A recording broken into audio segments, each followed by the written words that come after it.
Good afternoon, and thank you for joining our webinar this afternoon with some industry speakers and a couple of farmers as well. But very grateful for you to join us.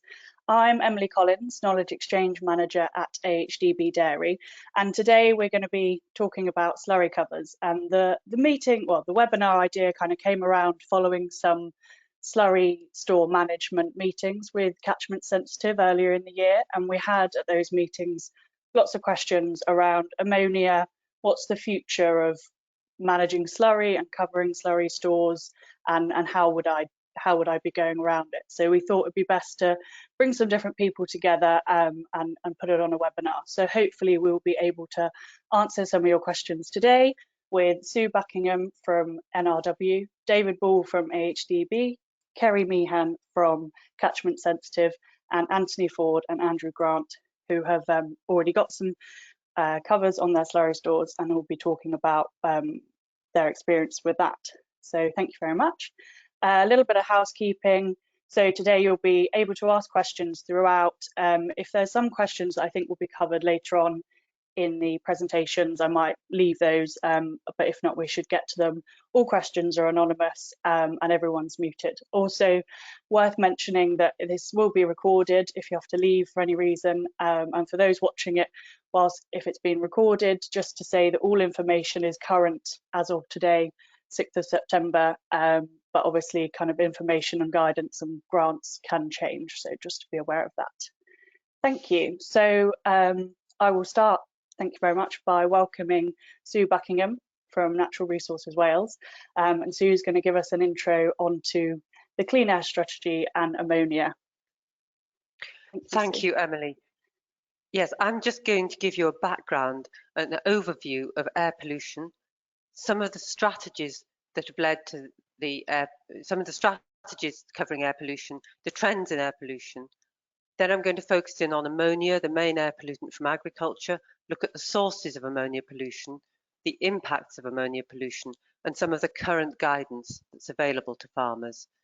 The image that you can see on the right shows that a lot of industries are actually contributing to air pollution. And if you look at the second line under each image, you'll see that it lists the pollutants with the key pollutant listed in orange.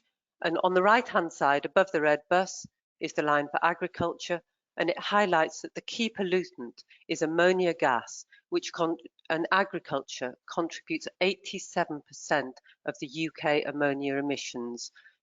So that's a very high percentage of one gas coming from one sector. It's sorry, Jamie, can you go back a second?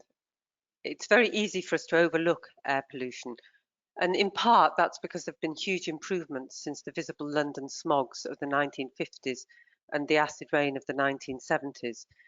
But as you can see from this slide, there are so many industries causing some air pollution that it's seen as one of the biggest business, environment and health challenges, both internationally and nationally. And the UK government signed up to an international protocol to reduce air pollution. Next, yeah. As a result of this, signing up to this protocol, the English government and the Welsh government went out to consultation on reducing air pollution from each sector, and they consulted on actions and targets for individual sectors.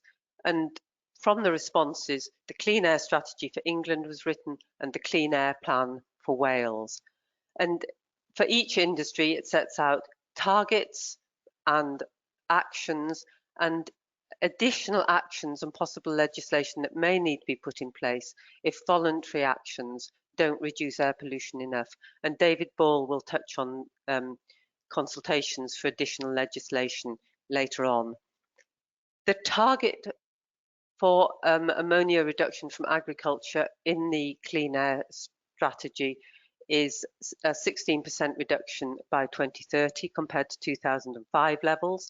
And that target is absolutely key because it helps feed in to delivering the health outputs from the health strategies and the environment outputs from the environment strategies, in particular the English 25-year plan and its sister environment improvement plan and the biodiversity 2030 target, 3030 targets for whales, and the Well-being of Future Generations Act.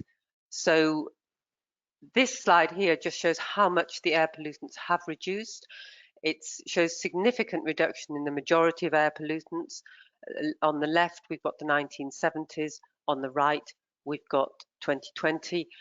The outlier is ammonia, which you'll see at the top. That started being measured in 1980, and it has reduced, but it hasn't reduced as significantly. And to understand how to tackle ammonia pollution, we need to understand the sources of ammonia on farms. So if we take a look at the left-hand pie chart, it's the ammonia pollution by sector, and it's a UK graph from 2016. And if you look diagonally across the chart, you'll see that the dairy cattle and beef cattle contribute about half the ammonia pollutants, with fertilizer application a further 23%, followed by the remaining sectors making it up to 100. Then if we look at the right-hand side, you see the farm management activities that contribute to ammonia. And you see the fertilizer application mirrors the 23% on the left-hand side, which is what you'd have expected. And then in terms of other farm management activities, livestock housing, muck, and it should say slurry application are two big emitters of ammonia, contributing over 50%. And then on the right-hand side, about a further 10% is contributed by manure and slurry storage. And it's easy to think, well, it's only contributing about 10%, so why are we talking about slurry store covers today? And the reason we're talking about covers is because there are some very effective covers that reduce ammonia emissions by a high percentage, but covering slurry stores also has other win-wins associated with it.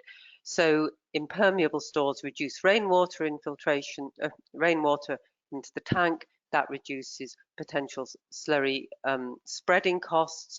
It increases the effective size of the store, and it also allows you as a farmer to hopefully choose the timing of your nutrient applications to meet crop needs, because you've got more flexibility in storage. So that's the main reasons we're looking at covering slurry stores today from an ammonia point of view and a manure management point of view. So before we move on too much, I'm going to look at the impacts of air pollution. From the right-hand side, let's take a look at the farm losses. It's been calculated that the value of nitrogen lost to the air as ammonia in the UK is about £185 million a year, and that's nearly £11 a hectare of agricultural land. And if we can keep that ammonia in, that nitrogen in, we can hopefully reduce our the cost of nitrogen fertilizer applications and our farm carbon footprint. Go over to the left-hand side, I've already alluded to the fact that there are impacts on human health, and ammonia itself isn't harmful to human health, but ammonia, when it combines with other pollutants, is harmful, and that's because it creates a particle known as a PM2.5, which can actually cross into the bloodstream when it's breathed in, and that has massive effects on heart attacks, strokes, lung disease, even premature birth weight of babies. So it has a big effect on all sorts of areas of human health. And the World Health Organization has identified that there are no safe levels of this particular particulate 2.5. So if ammonia levels can come down and there are less particulates of that size created because of that, that could have a big impact on the cost of dealing with the social care and NHS costs of ill health due to air pollution. And then the bottom of the slide is a really important one, because ammonia can have a huge effect on the environment.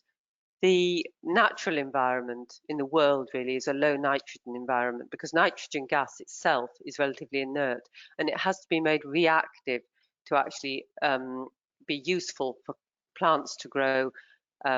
So when ammonia is released, it can form reactive nitrogen. That reactive nitrogen can be deposited either long distance by being picked by traveling and being deposited, causing soil acidification, causing nutrient buildup, and you get nitrogen-loving plants out competing the native plants. And that you can see that very easily with thistles and brambles, but there are many, many other plants that can be outcompeted, and those all have what's now known as a natural capital value. They add, nature can add value so much to all our activities, whether it be in terms of the bees and the butterflies that are pollinating.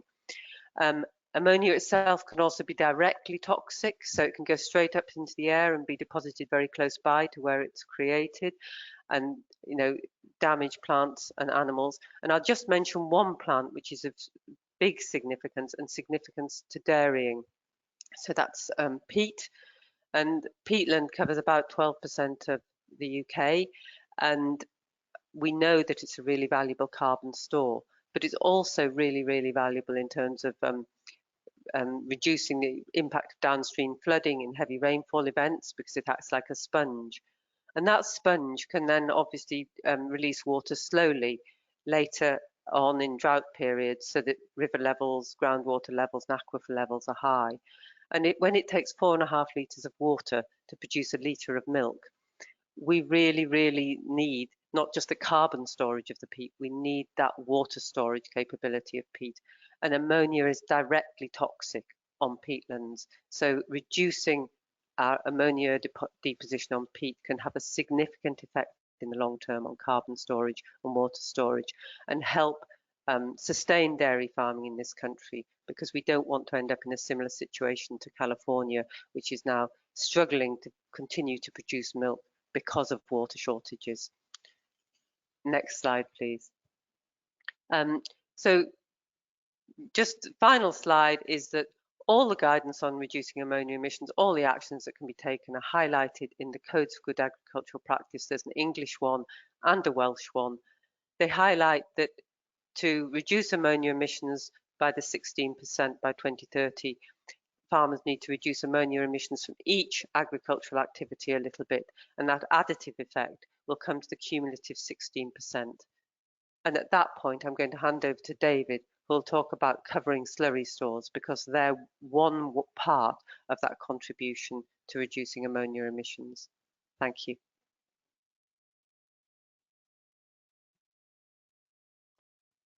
Okay, hello everyone. Thanks for joining. I'm just going to run through some options of slurry storage covers. But just a quick recap on the clean air strategy published in 2019. The proposals within that were quite specific, containing specific rules, which among them were that all slurry stores should be covered by 2027, and that there would be an extension of environmental permitting to dairy and intensive beef farms by 2025. But these were proposals within the strategy, and they're subject to a consultation. And we've been constructive with Defra and the Environment Agency with this consultation, which is due out this autumn and winter. So watch out for the consultation when it gets published on slurry covers and application techniques, due later this year. Thanks, Jamie. So just to cover environmental permitting for the moment, as I said, the intention is to include dairy and intensive beef farms and other environmental regulations. So other regulatory requirements may well be included within a permit other than just ammonia emissions. But in order for that to happen, appropriate emission limits and best available techniques would need to be agreed, and the evidence needs to be gathered to support any inclusion of best available techniques within a regulatory framework. Now, there's been a collaboration between RABDF, AHDB, and the NFU to come up with an alternative to the proposed blanket permitting, and this has been tabled to Defra, and it had a positive response. And the intention is that this alternative industry initiative would see perhaps an online registration system where farmers could elect for options for mitigation measures that they could implement on their farm. And that would include storage, slurry storage and spreading options. And we're hopeful that that will be included in the consultation. So the current thinking, and this is subject to change as Emily alluded to, but the current thinking is that there will be a requirement to cover all new and altered stores with impermeable covers unless the slurry has been treated. And that treatment refers to reducing the pH level, as that reduces ammonia emissions in itself. Also, a requirement to reduce ammonia emissions from existing stores through treatment of slurry, like pH reduction, or an appropriate cover. And in this case, the covers may include the geometric plates or leaker balls, or even crusting. Could be part of the consultation as it comes out. So again, we're encouraging all farmers to respond to this consultation when it appears. So the options for covering a slurry store, starting with the impermeable ones, then on the left-hand side there, the floating cover on a lagoon, that can achieve up to 60% reduction of ammonia emissions. And the right-hand side at the bottom, a fixed cover on a tin tank, that can reduce up to 80% of the ammonia emissions from that store. Or at the top of the page, a slurry bag. That's a fully supported slurry bag there, 95% reduction can be achieved there. So those are the options for impermeable covers. These are the sorts of covers that would be required under the slurry infrastructure grant.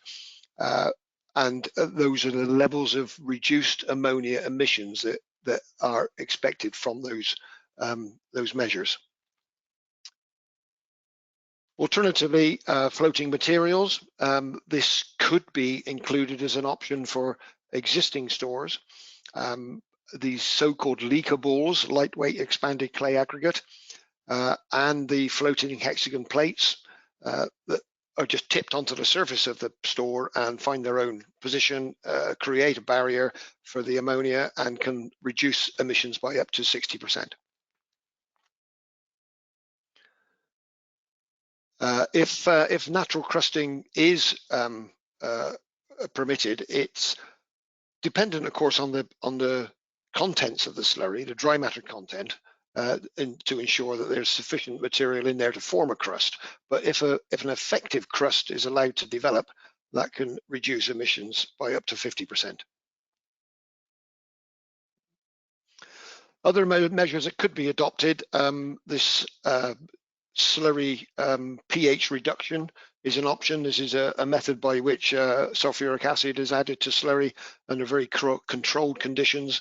But it can be expensive to install, but can achieve 50 to 70% reduction. Not so easy to retrofit. Another measure is cooling slurry. If the temperature of the slurry is reduced, then ammonia emissions are also reduced. But this may not be as applicable to dairy farming. These pictures show a pig farm installation with pits underneath the pig sheds, and the slurry pits are refrigerated to reduce the temperature and therefore the ammonia emissions. Apart from emitting less ammonia from an environmental point of view, it gives a better environment for the pigs. And that's a good level of reduction you can see there can be achieved by this sort of procedure. And it's not out of the bounds of possibility to imagine a slurry sourced heat pump that could extract heat from slurry if there was a use for that heat once it had been extracted from the slurry. So looking at the options and comparing options here, we take an example here of a 200 cow dairy herd with some followers located in Cornwall. So this is a high rainfall area, and this is an uncovered storage situation. So these two options, earth bank lagoon versus an above ground tin tank. The capacity that's needed is 5,200 cubic meters, but because of the freeboard that's required, then different total capacities are needed, and you can see that on the slide. Surface area of those two structures are significantly different because of the shape of the store, and so ammonia losses from those two stores will be significantly different. You can see the quantities there, 4,200 versus 1688 kilograms of ammonia lost from the surface of those two structures per year. So that represents in nitrogen values, if ammonium nitrate is around about 350 pounds a ton, that ammonia loss represents around about 3,500 from a lagoon and about 1,400 from above ground tank, purely based on the amount of ammonia escaping from that surface area. Additionally, of course, those two structures will capture rainfall. And obviously this is Cornwall, a lot of rainfalls in Cornwall.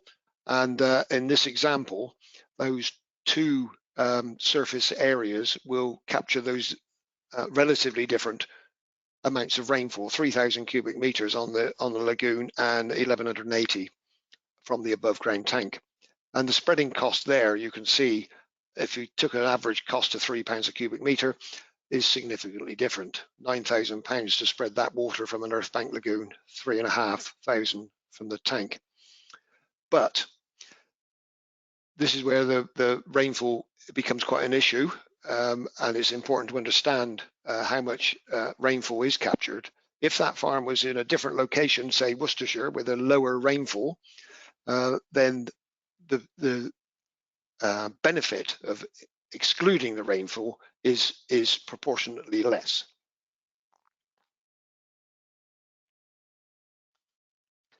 So looking at those same stores, but including a cover, if an impermeable cover was planned with these two options of storage, the total capacity would be less. The requirement for that capacity would be less because you're not having to store the rainfall. And you can see the original figures there compared to what is now required on this farm if the store was covered, 3,875. So the store doesn't need to be so big. So the cost saving in construction there would amount to those sort of figures you can see there. Obviously, it's cheaper to build an earth bank lagoon than it is above ground tank. So there's a bigger saving in capacity construction for the above ground tank. But there's a cost of covering, of course, and using those typical figures, we could estimate the cost of covering those two stores, providing a net saving. So there's quite a significant saving from if a store is being built from scratch. A covered store could be a lot less volume, a lot cheaper to build, even though you're putting a cover on it, if you're in a high rainfall area.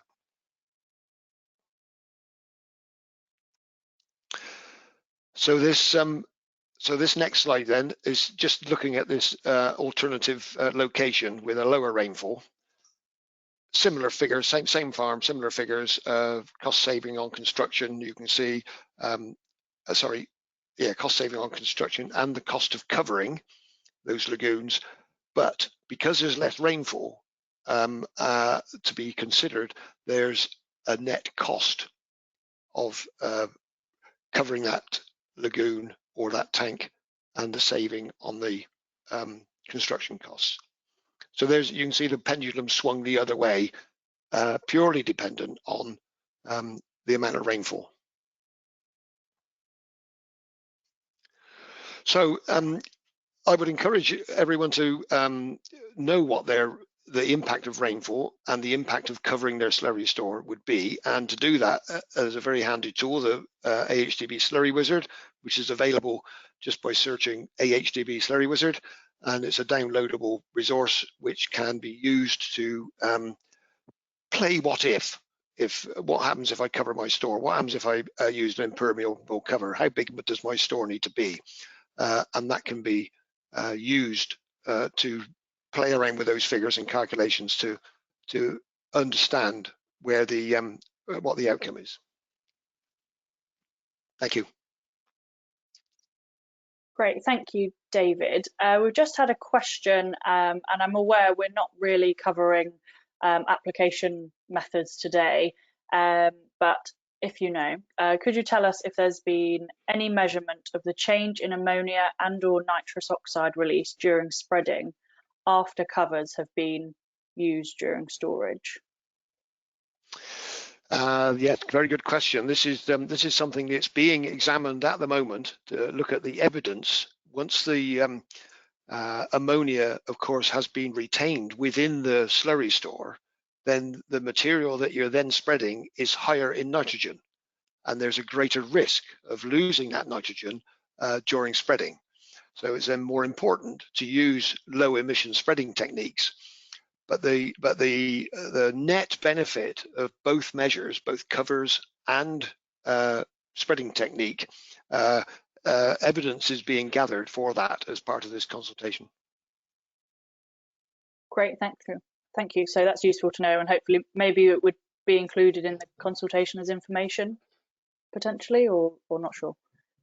I hope so, yes. That's great. Thank you, David. Yeah, we'll hand over to Ceri and talk a little about grants and support available. Thanks, Ceri. Thanks, Emily. So yeah, I'm Ceri Meehan. I've been a Catchment Sensitive Farming advisor for several years, and I'm now a senior air quality advisor for Natural England in the West Midlands. So today I'm just going to briefly cover, if you go to the next slide, please, Jamie, that'd be great. I'm just going to briefly cover why ammonia matters, and then I'm mainly going to focus on the advice and support available in England. Next slide, please. So you've already heard David and Sue kind of talking about the policy drivers. So it's just to reiterate that's where some of our air quality advice comes from, but we also do water quality as well. So on to Catchment Sensitive Farming. So this is a programme led by Natural England in partnership with Defra and the Environment Agency. Catchment Sensitive Farming works together with farmers and organisations across England to improve the quality of our water and air. So one of the key ways we do that is through one-to-one advice visits with your local Catchment Sensitive Farming advisor. These visits are free and confidential. We can help to identify the opportunities to improve water and air quality on your farm, benefiting both the environment and your farm business. In relation to slurry management, we will look at the whole slurry system, so from animal feed to the housing and yard management, how slurry is stored and how it is spread used at the other end. So covering slurry stores is only one of a suite of measures available to help improve that water and air quality. There are different measures that can be implemented along each stage of that slurry management. We also, in Catchment Sensitive Farming, cover other topics such as soil health, sustainable farming and wider nutrient management planning as well. Your Catchment Sensitive Farming also hosts regular events, both locally and with organisations like we're doing today with AHDB. We can come and speak to events or to groups, so please do speak to your local advisor if you would like them to come to an event or to organise something in your area. The other support that we can provide is we can provide specialist advice through our environment training advice and facilitation framework service. So here's sort of a table that shows some of those visits that we can provide through that service. And specifically on ammonia, there's visits around the livestock nutrition planning, woodland tree planting to help with ammonia, and that slurry management as well. So there's quite a wide array of topics, not just on air quality, that can be funded through that. So if you are interested in that, again, your Catchment Sensitive Farming advisor can sign you up for those. And then I'm going to just cover a little bit about some of the different funding schemes that are available.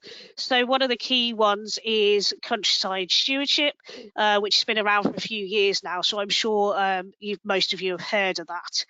So there are a range of capital items available through higher tier, mid tier and the capital grant schemes to help address water and air quality. So specifically on the ammonia reduction side, we can offer support for 2 different types of cover. So that's the floating cover and the self-supported cover. But we can also look at other items like the low ammonia emission flooring or automatic scrapers as well. So again, if you want to find out a little bit more about that, speak to your Catchment Sensitive Farming advisor. There's sort of multiple benefits to things like covering stores. So it is one of those that can be considered as part of a wider business decision, looking at that whole slurry management journey. There are a full list of the capital items available through these schemes on our website, so it is worth checking that out as well. And then the slurry infrastructure grant. So hopefully some of you have seen this. This was brought in last winter. The purpose was to increase storage capacity up to 6 months based on existing livestock numbers. So that can be done through extending existing stores, building an additional store, or replacing an existing store with a bigger one. One of the conditions of that is that you would have to cover that store with an impermeable cover. The grant is aimed at improving water and air quality. The only exceptions to that is if you're looking at a slurry bag or acidification. So the grant also covers items that are needed for the associated management of those stores, so agitators, pumps, those kind of items. Defra do advise using the AHDB slurry wizard that David mentioned earlier to calculate those storage needs. Round 1, which was open in December, January last winter, is now open for the main application. So in March, Defra invited 374 projects to submit a full application. They've got until June 2024 to do that.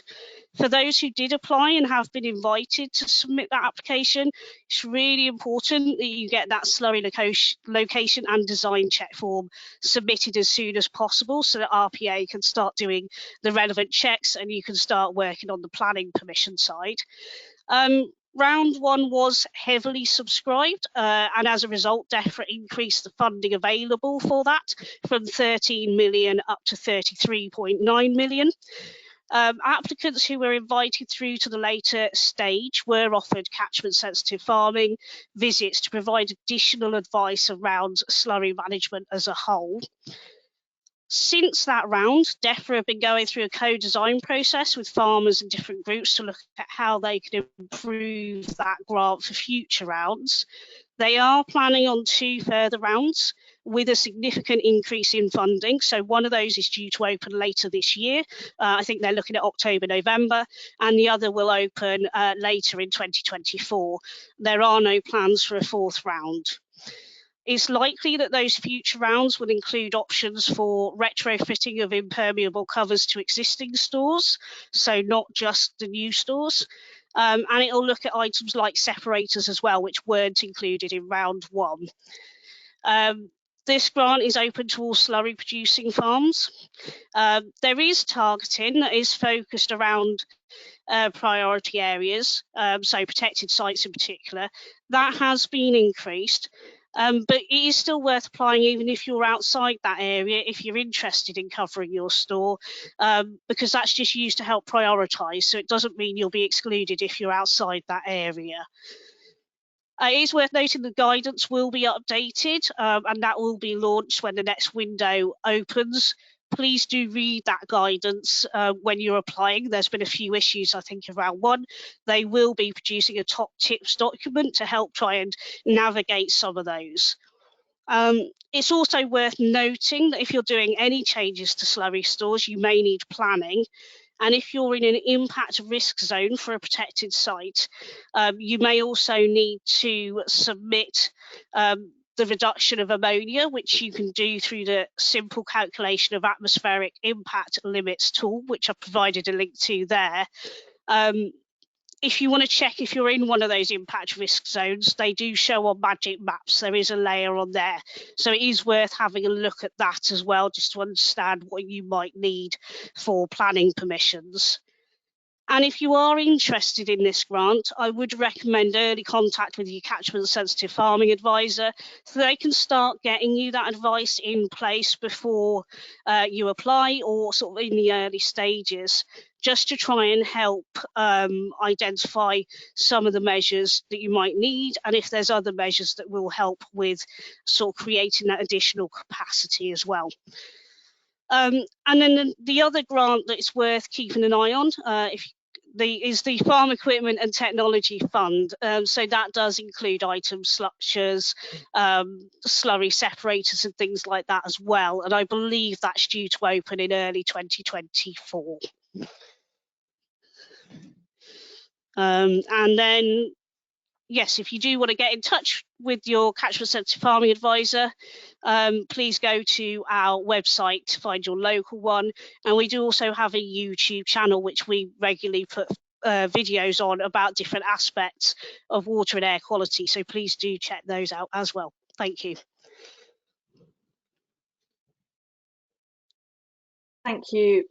Thank you, Ceri. Yeah, it's worth saying that was for England only, and I think Sue is going to just mention about the support available in Wales, and I think for Scotland there is guidance and any grant information on the Scottish Gov website. Just worth mentioning. Thanks, Sue. Thank you, Emily. So similar to the type of thing that Ceri's described, there is grant support for managing slurry and ammonia emissions in Wales. There are different schemes, so each scheme has its own application window. You have to put in an expression of interest in the application. Applications are scored based on the benefits to water, air quality and environment, and so there's no guarantee of getting a grant, but it's, again, definitely worth a try. There's the key one for covering slurry stores is the Nutrient Management Investment Scheme, where there's a minimum funding of 40%. The grant is between £20,000 and £50,000, and there's both a grant for free floating plastic covers for above ground stores or fixed covers for existing above ground stores. And then another type of grant is the small grant. There you can apply for yard coverings, and there's 40% funding again based on standard costs. And these can have benefits to air and water quality because roofing, feeding, handling areas, manure stores and silage stores can both reduce water into these areas and ammonia emissions, and improve nutrient runoff, reduce risk of nutrient runoff, and improve nutrient management. And then in the efficiency grant, there are also grants, 40% contribution for low emission slurry spreading systems, which are really significant in terms of reducing ammonia emissions and also making the most of the nitrogen in that ammonia. So some really good grants available in Wales. It's just a case of keeping your eye open. So the support for ammonia management and business advice really in Wales. For dairying, you can go to Jamie McCoy at AHDB and James Haig, who will help you discuss the issues you've got and potentially point you in the right direction and develop a plan. Farming Connect has some really good advice available, and Ceri alluded to all sorts of different types of advice that's available through Catchment Sensitive Farming, and similar advice would be available through Farming Connect. And then if you're near to a protected site in Wales, a SSSI or a special areas conservation or an ancient woodland or parkland, you can also get advice through Natural Resources Wales, and my email address is there, and the other atmospheric nitrogen advisor, Brian Price's email address and mobile number is there, and we can discuss the issues and offer you advice and signpost you towards the grants and other advice that might be available. So, you know, just pick up the phone to somebody and get the ball rolling, because the key thing about ammonia management is starting to think about the whole process from cow to spreading. And it's important that if you do cover your slurry store, that you know that the dry matter of slurry that's produced at the end of the day can still be spread through low emission spreading. So, you need to think about the whole system, and getting that advice from the very start is important. And another thing that's really important when it's thinking about advice is thinking about the timescales. I understand there, in a year, there's usually only about a 6-month window where you can cover a slurry store because of the weather conditions. So it's worth having that planning in place well in advance so that you're actually able to look at covering stores in that good weather window and not trying to fight with the weather, which is why getting that planning up front and those grants in place is really important so that you can actually execute the grants and make the most of them, those that are available. Thank you, Sue. Leads us nicely on to talk a little bit more about kind of practical elements when looking at stores and why you might use one cover over another. So yeah, thank you very much to Andrew for joining us today. Andrew, if you'd like to start, tell us a bit about your system and the storage and cover you've got, please. Certainly. Well, I'm from a mixed family farm in Wiltshire with a medium amount of rainfall, just over 700 millimetres. And part of our farm is a 200 cow dairy unit where we try to graze the cattle as much as possible. But in the winter, they are in open yards and straw-bedded cubicles. We've been running for about 10 years a membrane-lined earth bank lagoon, which you can see in the picture here, which has been uncovered. And we've been filling it with the separated liquid only from the dairy cows. And we've always tried quite hard not to send sediment and extra dry matter up to the lagoon. So I really like our groundhog type separator, which I think is probably better for that than some of the more aggressive screw press types. And we've also added to that an extra weir box at the outlet before the pump that sends the liquid up to the lagoon to try and get the last bit of sediment out of the liquid. So we don't stir and haven't stirred, and in our covering scheme, we haven't made any provision for stirring other than having a small jetting pipe. We added a cover to the store in last summer, which is important because the store does need to be empty when you put a cover on a store like this. Could I have the next slide, please, Jamie? So why did we want to put a cover on our store? Cost was a key driver. You'll see in a minute from the other costs that just the reduced cost of slurry spreadings brought us to a 5 or 6 year payback on the investment at £3.50 a cubic metre for spreading, which averaged between contractor spreading to growing crops and using our own dribble bar tanker is probably roughly an average spreading cost for us. We did want to reduce ammonia emissions because we're quite close to the Salisbury Plain site of special scientific interest. And we also, although we were compliant with the 5-month slurry storage, wanted to have a little bit more bunts to give us some more flexibility with the volume of our slurry store, which we've achieved. We've got about a fortnight of extra flexibility through this work. We were also quite keen to have some soft water for our crop spraying, only in the summer and autumn, because obviously you can't store water in a lagoon where you're also storing slurry, and we're storing the water on top of the cover. And we also anticipated future legislation for covering stores. Wanted to get ahead of the game. So what we've done is we've put a flexible membrane over the store, which is anchored in a trench around the top of the bank of the store, which is the same trench as the original liner was anchored in, which we re-excavated. Because we haven't got a digester or anything like that, we're not collecting any gases that come off. So the cover has to be ventilated to stop it blowing up like a balloon. So we have a degassing pipe around the crest of the embankment, and also some floating vent chimneys in the middle of the cover. And we have a raft-mounted pump to take the rainwater off the top of the cover as required.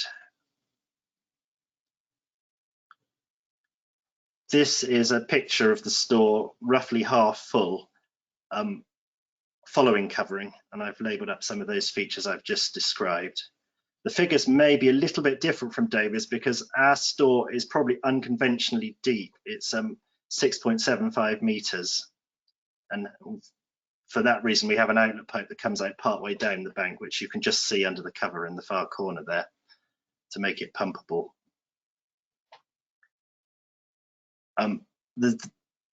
Thank you.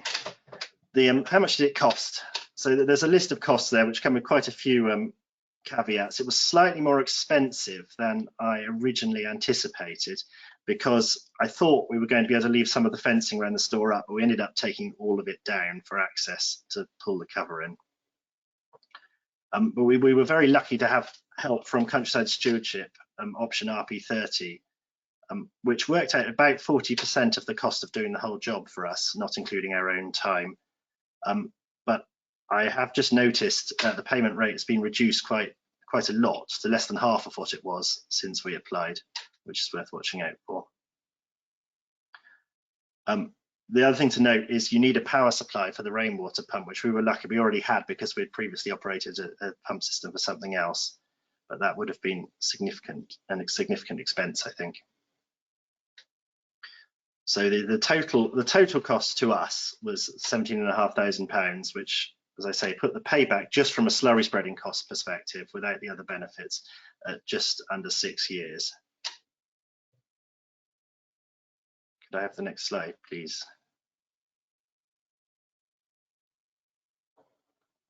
That is, my last slide has disappeared.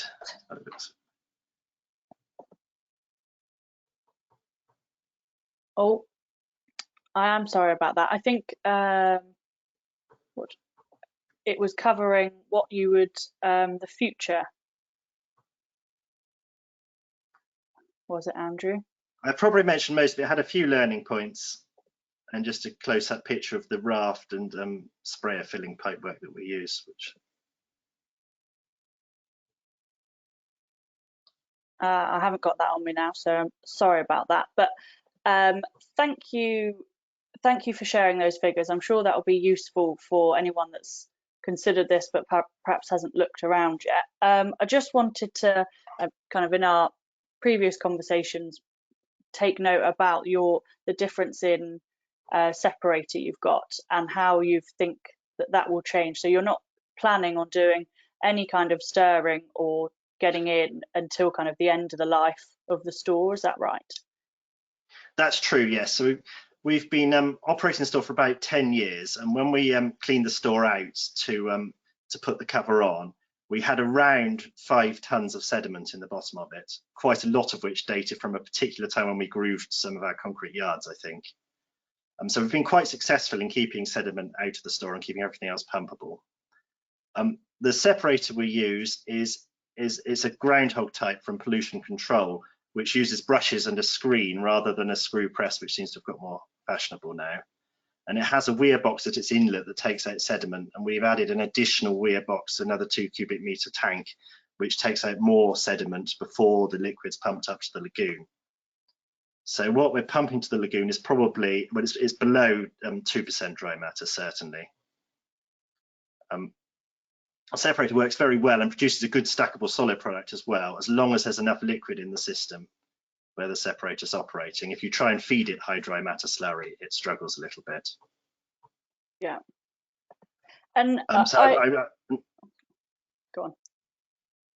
So yeah, so we've sealed the covering all round, left no provision for stirring except jetting pipe, and I'm anticipating basically just allowing for about 1/3 of a cubic meter of capacity loss for the rest of the life of the store, unless we have some serious problem, because pulling the cover back and accessing the store, both from a safety and just effort perspective, is quite a significant undertaking, I think. Yeah, and that's something probably worth mentioning that we haven't touched on today or spoken about any kind of health and safety concerns when looking at covers. And actually, one of the questions, if you are venting gas from a lagoon as you're not collecting the gas, how is this better than just leaving the store uncovered from a gas point of view? So I guess that's relating to what you're doing, but did you cover that when you were putting it on? We did think about that. I think the point is, because most of the surface of the slurry is not exposed to the air, you don't get that diffusion gradient. So it's not that no ammonia and methane are being produced, but you're just pushing the equilibrium in the right direction. But you can't really have a cover that's not vented unless you're going to collect the gas and do something with it, which would be lovely. But just for our seasonal slurry production, doesn't really at the moment for us, as far as we can see, stack up. Yeah. And I had another question about someone that's got, they've got 3 lagoons, and at the moment they're scraping down a ramp into those lagoons. Do you think that, how would they potentially cover that, or is that impossible from your experience? If they can sort that out, I'd like them to tell me, because we do have another dairy unit which uses sand and has a total containment lagoon. And to some extent, we've picked off the easy one first, because I don't know the answer to that. Yeah. Okay. No, that's fair enough. All right. Thank you very much. Well, we'll head over to Anthony, but yeah, keep sending questions in, and we'll come back to them at the end. Thank you, Andrew. Okay, I'll just introduce myself. Can you hear me? Yeah, perfect. Thank you. Right, sorry, yeah, I'll just introduce myself. I'm Anthony Ford. We farm in Priest, Shropshire, 290 milking cows, plus young stock, plus a small beef unit and a small arable unit. We're a family farm run by myself and my wife. I employ 4 people and 2 part-time people. The farm itself is on a sand based on the ground, on the soil structure, not for bedding. We're, as a farm says, sandy lane. We are very sandy, so we have to be careful on our applications and dates for slurry. Back in 2009, before that date, we were spreading weekly from the store, from a very small store. But with MBZs coming along, we decided we had to do something a bit more drastic. So in 2009, we started to build the tower. It's roughly a 30-meter diameter tower. We did in 2009 3 rings, and then added another ring in 2013, giving us a roughly capacity of 950,000 gallons of slurry. We also wanted to make better use of our slurry, so that was another reason for putting the tower up, so we can do more timing applications after silage cuts and in the spring, and also get onto some arable land at a later date. If you want to play the video, then we come back to the cover, please.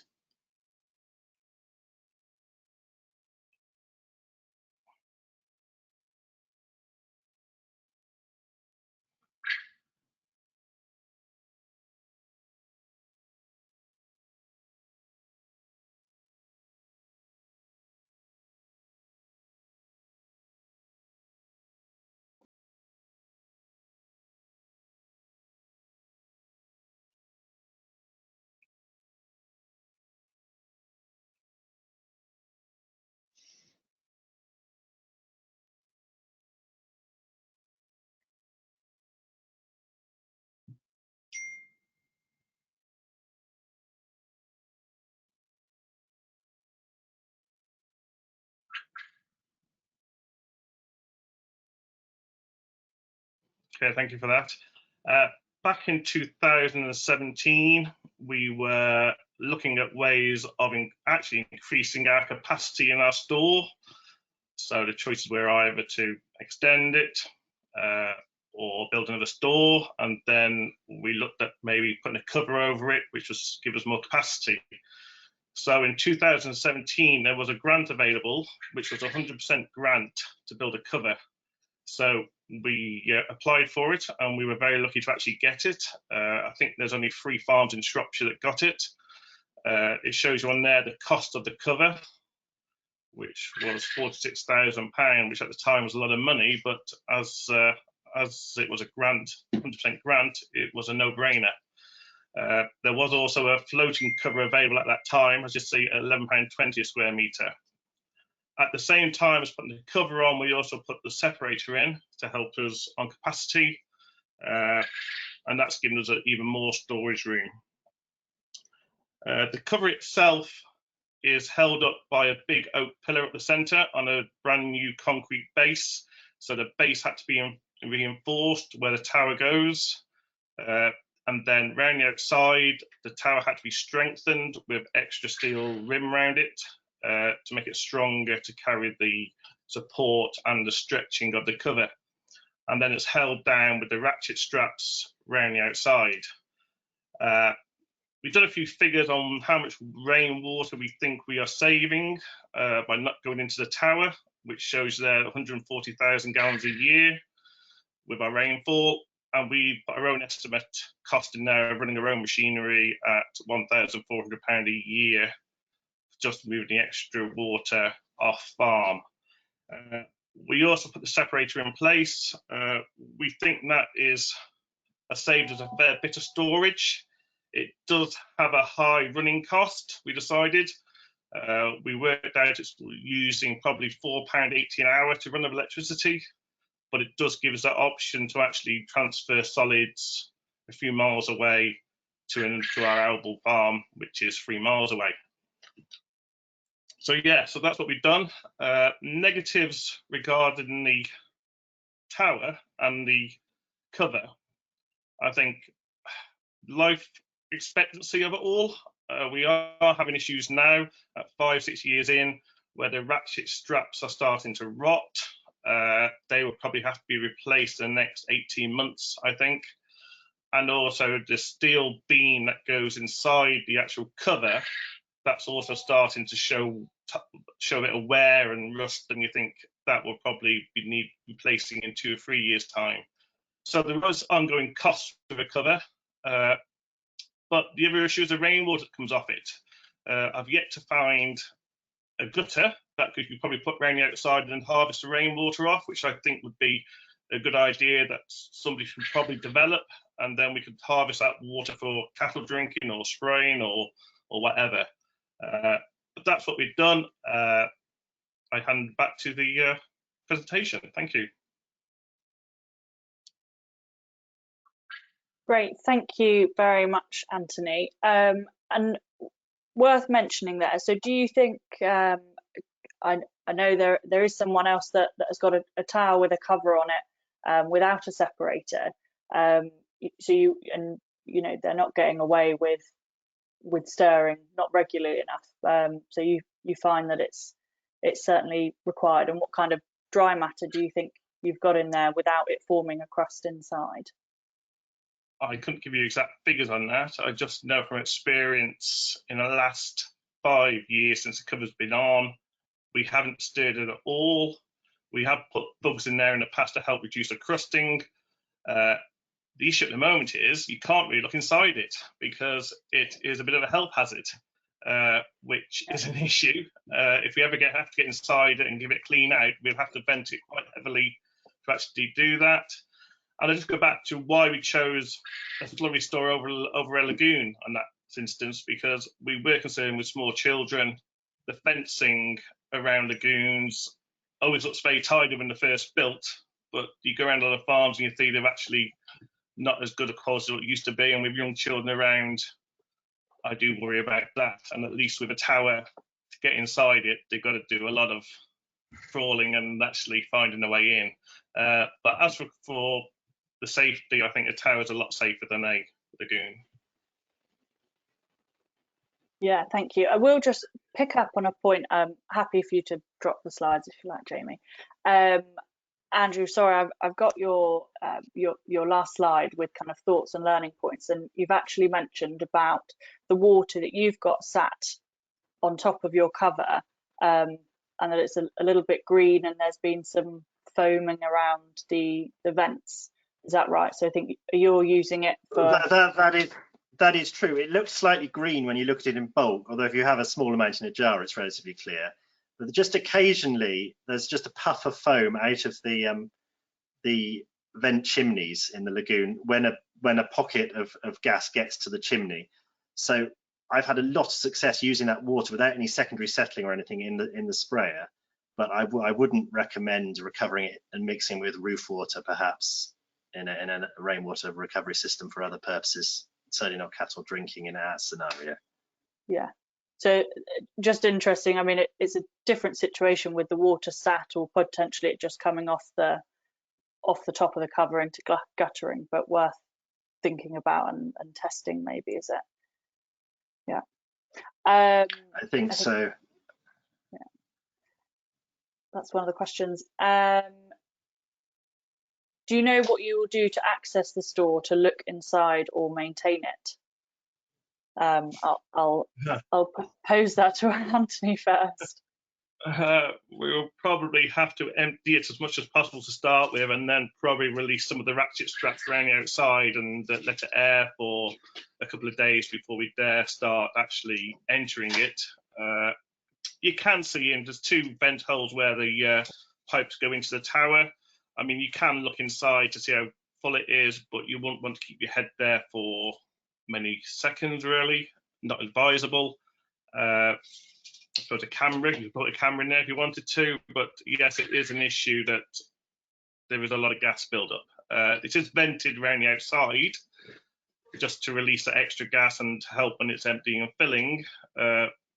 We have got plans for the slurry AD plant that we've got already that we could build. As I said before, that whether or not the technology is there now to do that, I don't know really. We keep looking at it, the price of electricity where it is.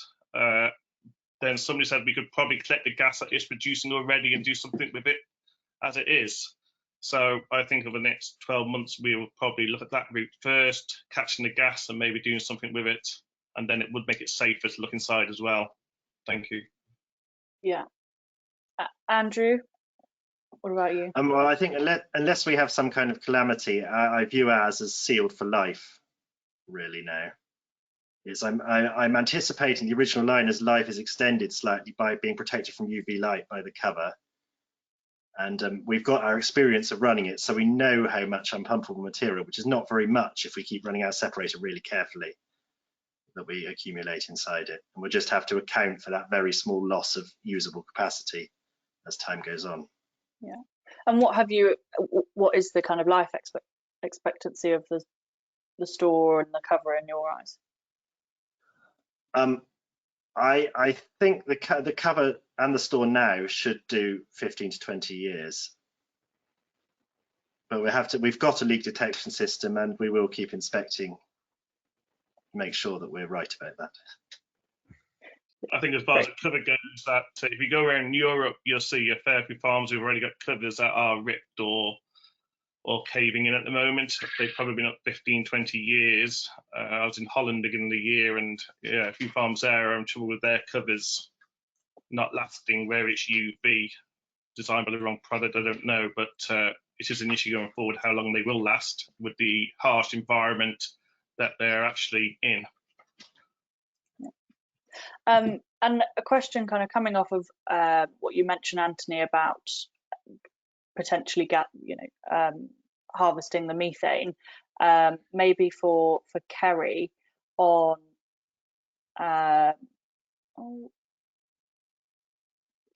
do you think if Defra would accept slurry covers that harvest methane / renewable energy for fuel production, and would Defra look to incentivize these?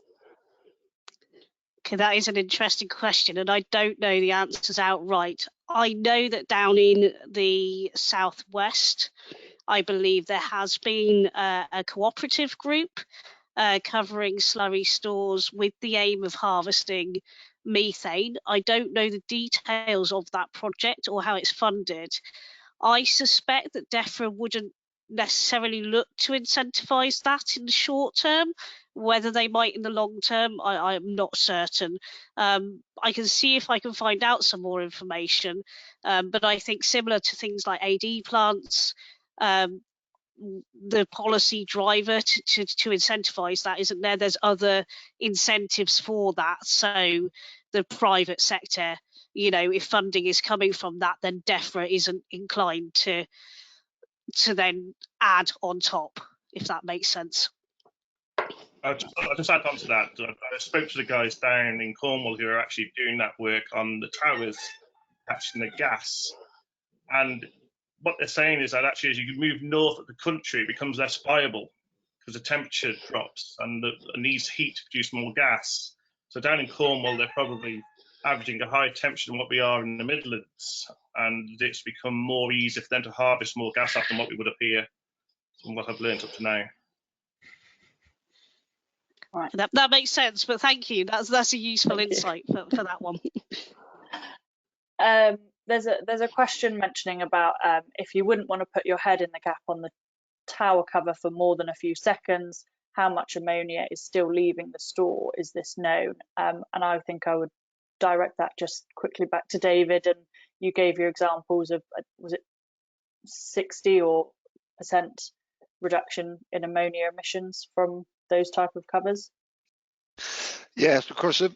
As we've heard from Anthony and Andrew, the covers are always vented, of course, because you don't want the pressure to build up inside the store, so they have to be vented. But of course, the amount of ammonia that's emitted from the surface of the store is much reduced when there's a concentration of gas above the store and there's no wind factor taking the ammonia away. So those levels of reduction of emissions that you saw on my slides were accounting for the fact that there is going to be some venting and some gas coming out, and that's why it's not 100% reduction in emissions. Right, thank you. And there's some comments coming in. Sorry, there's quite a few questions on it's not the ammonia gas that is making it dangerous to put your head up there for a few seconds. So yeah, that's worth mentioning. One for you, Sue. Could you quickly expand on the evidence available, and I think for the dangers to farmers' health of ammonia in farm buildings? And for me, I think you mentioned that ammonia isn't the harmful gas. That's right. So ammonia isn't a harmful gas per se for human health. It's the combination with other pollutants that make it dangerous. So if ammonia combines with pollutants from industry or transport, it creates these small particles that we can breathe in. So potentially on a farm, just like anywhere else in the country, we could breathe in these small particles, which can then have an effect on us at any stage in our lifestyle. Saying that though, ammonia can irritate the lungs and the eyes. So it isn't, although it's a very low health risk, there are some risks associated with it. And any of us who've walked into say a poultry shed will have experienced that. And the other thing about ammonia in buildings is that it does affect livestock. So, high levels of ammonia in, say, calf buildings will affect growth rate in calf buildings. High levels of ammonia will affect welfare to some degree because it can bring the health of the livestock down overall.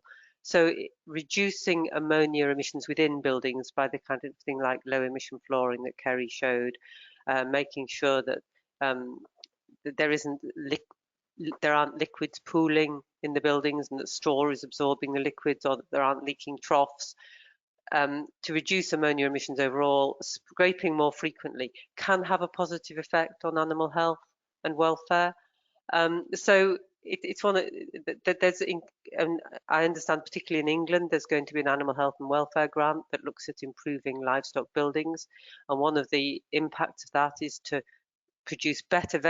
hopefully produce better ventilated buildings to reduce the animal health impacts of poor ventilation, and then improve growth rates of cattle and of livestock to reduce, carbon footprint amongst other things. So there's massive impact of improving the conditions within buildings, both from an ammonia point of view and from a ventilation point of view. Just quickly, could you explain what low emission flooring is for someone who hasn't heard that before? Or I can put that to Ceri. Yeah, I can if you like. Kind of the purpose of the low emission flooring is to allow separation of the urine from the feces, which is where you get that ammonia coming from. So it's the picture on the slide showed that you've got kind of grooves and things. So the flooring I showed can be retrofitted, but you can design buildings for the concrete to do this job as well, where you have grooves that just take that liquid faction away a lot quicker, so that you're not getting those same rate of reactions generating the ammonia. Sue, have you got anything to add on? Well, only that the Dutch research shows that you can reduce ammonia emissions by 25% by putting low emission flooring in. There are grants in England for it, aren't there? And there are a range of companies producing low emission floors now. So it's certainly a good option to look at for farmers who want to reduce their ammonia emissions. And I don't know, David alluded potentially to the fact there might be a matrix in the long term for reducing ammonia emissions, and it might be a suitable thing to consider if there is a matrix for reducing ammonia emissions on farms, so that you can get to your ammonia emission reduction score or whatever's required. Yeah. And certainly for new buildings and things. Sorry. David, but yeah, for new buildings, you could incorporate that into the design early on. I'll let David go. Yeah, thanks. As Ceri said, it's about the design of the floor, really, is the building design aspect. And part of the clean air strategy, one of the proposals within that was that all new dairy buildings should have low emission flooring, or should have design features to reduce ammonia emissions. And that really translates to low emission flooring. And it is the case certainly in Holland, where it's a requirement of all buildings that they should meet the emission requirements from the floor area before they even get permission to be built. Okay, thank you. Next question on do you think? Sorry, I'm talking about the grant. So I think Andrew mentioned that the grant available has dropped quite a lot, and given that costs have risen so much, why is this? And maybe linked with this, kind of what's the potential for this enforcement in terms of the kind of farmers take up, and go to Ceri for that one. Right, so in terms of the grant reduction, so there are a number of factors that Defra take into consideration.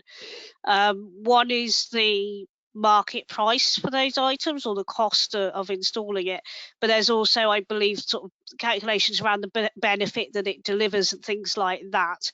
So there were a lot of our capital items, the prices were reviewed earlier this year and changed in January. Some items went up, and unfortunately the floating covers item did go down. So that, I don't know the exact calculations, but Defra do look at a range of sources for that, and we use the same kind of formula to calculate all our capital items. So some significantly went up and some went down, and that item is one of the ones that went down. So I think that's now at £2.75 per metre squared, and it was £5 something. And then also, like, we do the supported covers, so they're £29.50 per metre squared. I don't know, there's also prices through the slurry infrastructure grant as well, so it's worth looking at the different grants and seeing what they offer to see what's the best route. Yeah. But your Catchment Sensitive Farming advisor, again, can provide further support on where some of those best sources of funding and help are.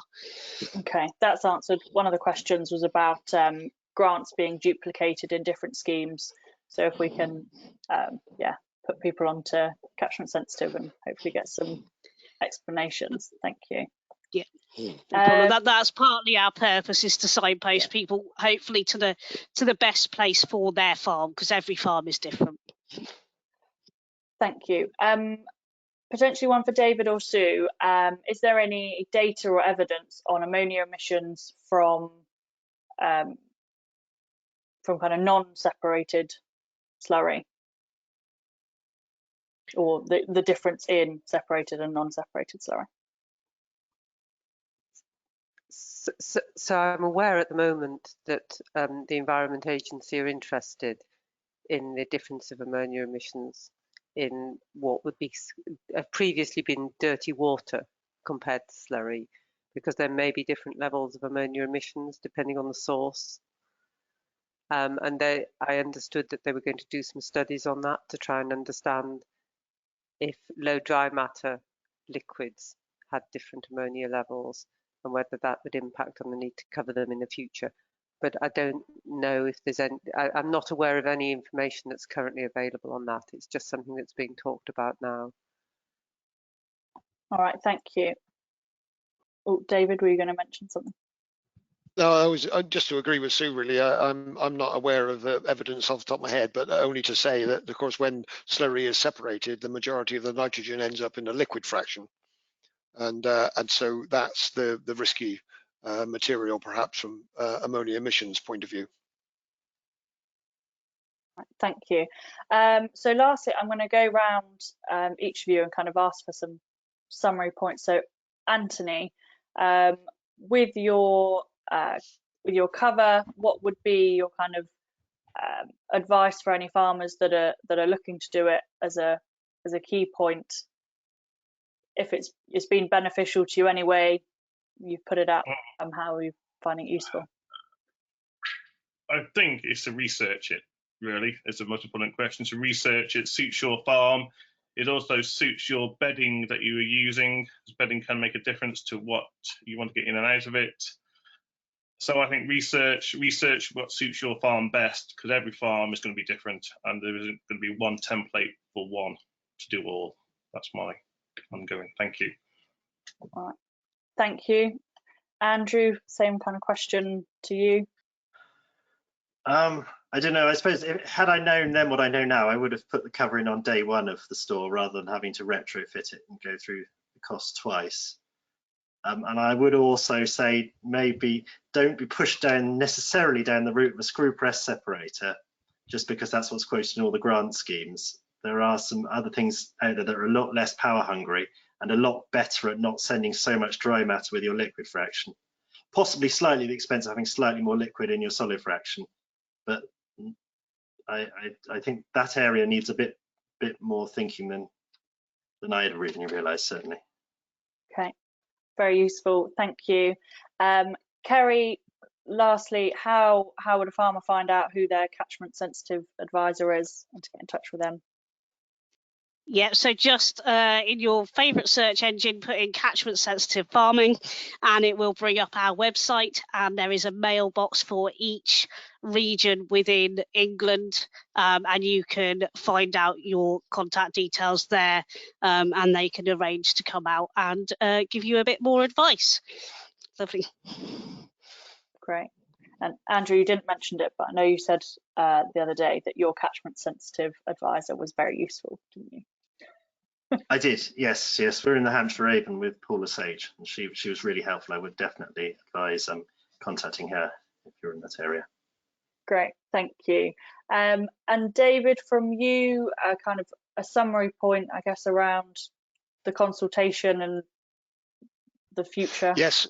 Yep, the consultation from Defra is due out later this year. It was going to be autumn, but now it's described as autumn-winter. This is specifically on slurry covers and application techniques.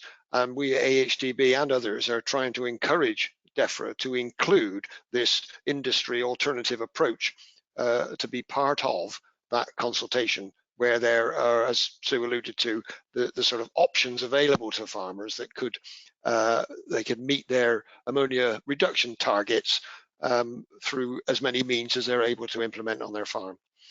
But one other thing, Emily, I didn't mention that there is a new updated version of the Slurry Wizard, which will be released in time for the second round of the slurry infrastructure grant. So don't all rush to the website this afternoon and download the current copy. There's a new version coming out to go alongside the slurry infrastructure grant, which is more pig friendly for if there's any pig farmers listening, and it has better rainfall data as well.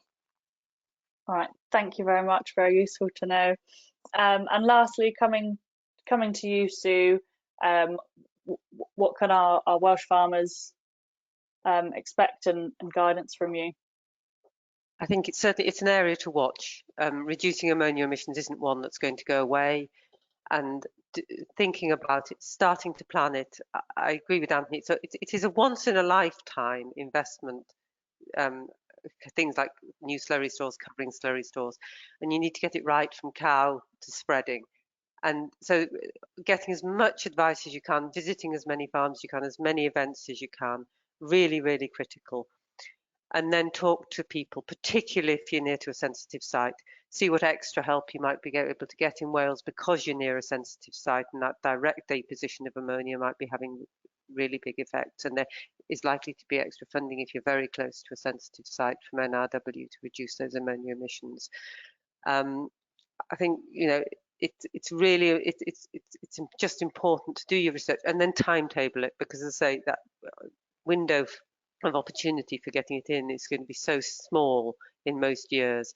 And if there are hundreds of farmers rushing to get a grant, and there are lots of them trying to put them in the winter, it's going to add an awful lot of hassle. Yeah, very useful to think about. So on that, I'll just say thank you very much to you all for sharing your advice and experience, and hopefully everyone's found it useful.